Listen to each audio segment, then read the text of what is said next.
Trafalgar square ও Covent গার্ডেনেও কিন্তু ভীষণ সুন্দর একটা ক্রিসমাস মার্কেট বসেছিল, যেখানে আমরা বেশ অনেকক্ষণ ঘোরাঘুরি করেছিলাম এবং নানান ধরনের খাবার টেস্ট করেছিলাম। তো নমস্কার বন্ধুরা, আশা করছি আপনারা সবাই ভালো আছেন। লন্ডন টাওয়ার ব্রিজে বেশ অনেকক্ষণ সময় কাটিয়ে তারপর আমরা চলে এলাম এই ট্রাফালগার স্কোয়ারের দিকে।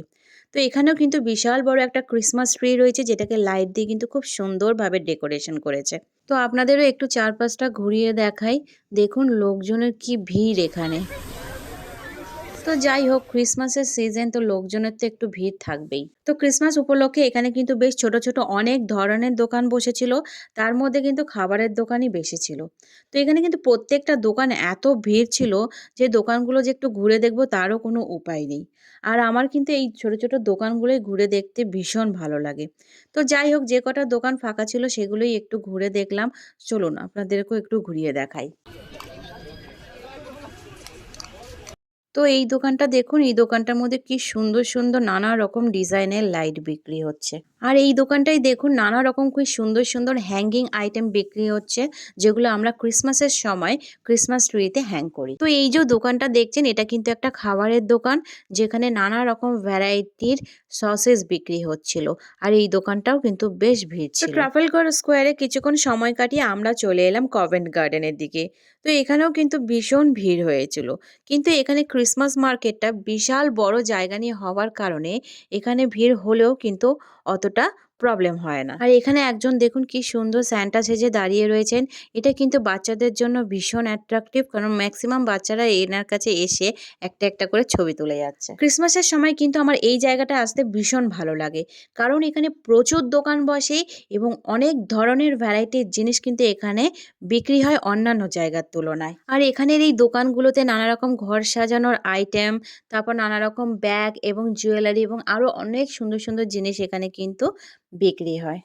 তো এখানেও কিন্তু একটা বেশ বড় ক্রিসমাস ট্রি রয়েছে, যেটাকে খুব সুন্দরভাবে লাইট দিয়ে ডেকোরেশন করেছে। আর এই কভেন্ট গার্ডেনের মধ্যে কিন্তু বেশ ছোট ছোট অনেকগুলো মার্কেট রয়েছে। তার মধ্যে হলো এই অ্যাপেল মার্কেট। চলুন এই মার্কেটটা একটু আপনাদেরকে ঘুরিয়ে দেখাই। আর এই কভেন্ট গার্ডেনের এই ছোট ছোট দোকানগুলোতে যে জিনিসগুলো বিক্রি হয়, এগুলো কিন্তু ম্যাক্সিমামই সব হাতে তৈরি করা।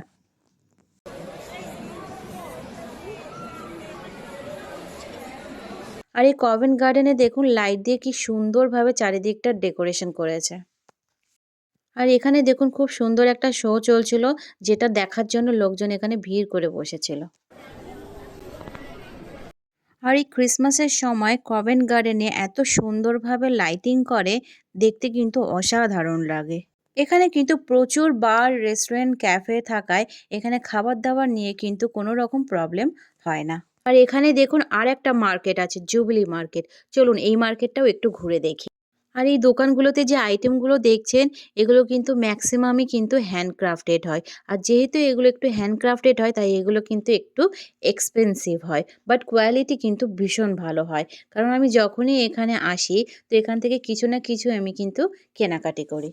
তো এই যে জায়গাটা দেখছেন, এটা কিন্তু একটা বার বা রেস্টুরেন্ট, যেটা রয়েছে কভেন্ট গার্ডেন মার্কেটের ভেতরে। এটা কিন্তু বিশাল বড়।